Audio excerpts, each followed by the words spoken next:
Chapter 6, Part 2. When I moved to Powell from Utah to marry Cody, I hadn't simply left all my friends and family behind, but I had also alienated many of them by accepting polygamy. My sister and her husband tried to intervene and pull me back into the LDS faith. Some of my other family members even went so far as to stage a small-scale intervention to reconvert me, or as they thought, save me. When I was 8 months pregnant with Logan, Cody and Christine and I visited Salt Lake. I took the opportunity to see some of my relatives. Cody and Christine had dropped me off at my relative's house, so I was without a car until they returned. I guess my family decided to take advantage of the fact that I was a captive audience until Cody got back. They cornered me in the living room and began hurling Mormon scripture at me. They told me that what I was doing by living with Cody, they didn't recognize our marriage, was wrong. They said that I was giving up my blessings. I was furious and hurt. Eventually, I disengaged myself from them and told them they could go hang it on their ears. I ran upstairs and waited for Cody and Christine to return. Many of my relatives, such as my maternal grandfather, never forgave me and did not speak to me again. Over time, I've rebuilt many of these relationships, but those first years when I was new to the principle, losing my family really hurt. At least I still had my mother for support. She was by my side at our family gatherings, which made me feel as if I was not entirely shunned. Normally, I would have turned to my career as an outlet to bolster my self-confidence, but when I married Cody, I had been forced to quit my stable job in Utah and move to Wyoming, a small town with few employment opportunities. While I did manage to find a job, I felt I had wandered far off course from my career goals. About 6 months after marrying Cody, I discovered that I was pregnant. Naturally, I was thrilled. I had something of my own, something that would, at least in part, make me feel as if I were an important member of the Brown family, even though I hadn't managed to figure out who I was and how I fit into the family I had joined. I was so proud to be bringing the first child into the world. I knew that it would be uncomfortable telling Mary that I was pregnant. She had been unable to conceive after 3 years of marriage. However, I have to say that I didn't care how she felt about my news. If it upset her, so be it. Things were incredibly tough in our relationship, so her feelings were of little importance to me at that moment.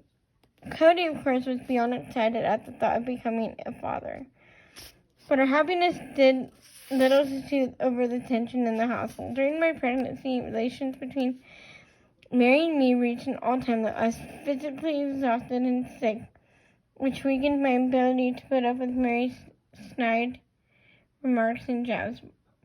While she never overly made me feel unwelcome in the house, I rarely ventured out to the rest of the home. I felt completely disenfranchised, even though I was carrying Cody's child. Just before one of those trips when I was being left behind once more, my pregnancy hormones were making me feel especially vulnerable.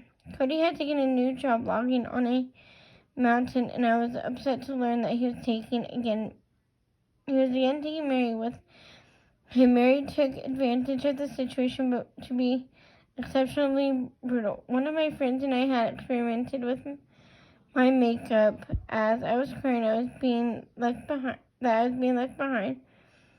Mary began to ridicule the makeup I was wearing. This was the final straw after all of the passive-aggressive behavior, snide remarks I had been dealing with for so many months. I completely lost it. I felt as if I was on the verge of a complete nervous breakdown. Cody was on his way out the door when I stopped him. There were tears running down my face. I just need to know that you love me, I said. A strange expression spread across Cody's face. I felt as if he was going to laugh, not out of cruelty, but out of relief. Of course I love you, he said. That's all I needed to hear, I told him. That's it, Cody said. That's all I needed to say. I managed to nod through my tears. The smallest things make the greatest difference. But we were all so young, and we had taken on so much. Cody had a lot of learning to do. He was still a naive 25-year-old. His father, mother, Mary's parents, and my mom were giving him advice from all sides. But ultimately, Cody would have to listen to himself and to his wives to achieve his own emotional maturity and understanding. Right before he gave birth to Logan, Cody began courting and then married Christine. I was so committed to the principle that it didn't occur to me to be jealous. In fact, I was really excited at the prospect of having a wife in the family besides marrying me. I suspected that Christine's arrival would take a lot of Mary's focus off of me, get me out of the line of fire, if you will.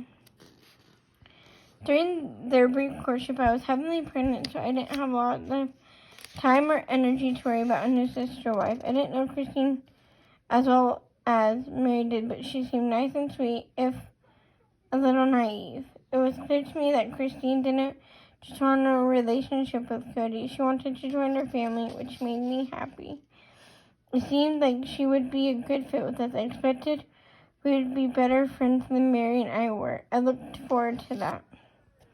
Christine joined the family only a few months before Logan was born.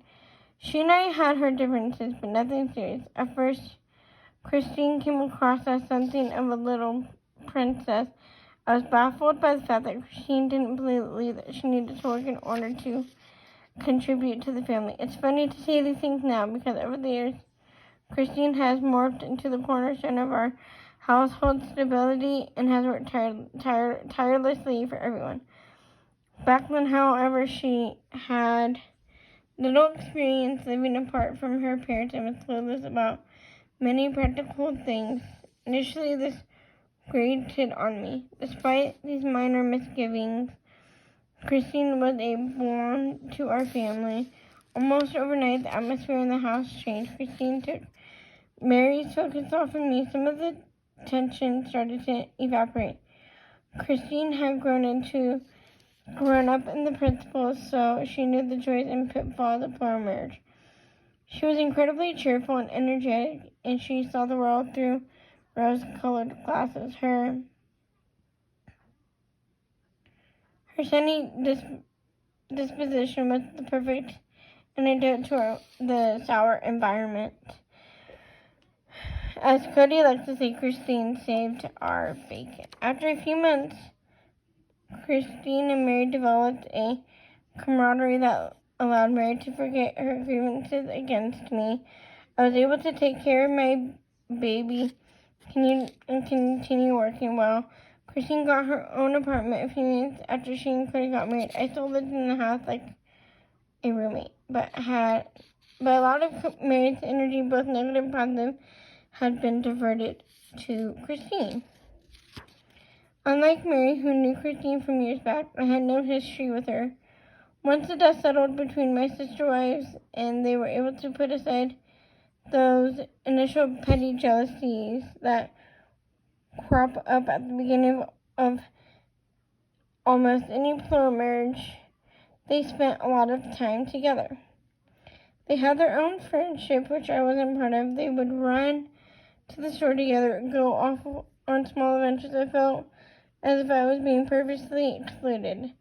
I have always been overly sensitive to exclusion, even if I didn't want to be a part of the activity I was being left out of. Most of the time, when Mary and Christine were going off, doing their own thing, I wouldn't have wanted to go on the account of Logan.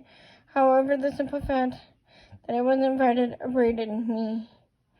Groups of 3 women are often difficult.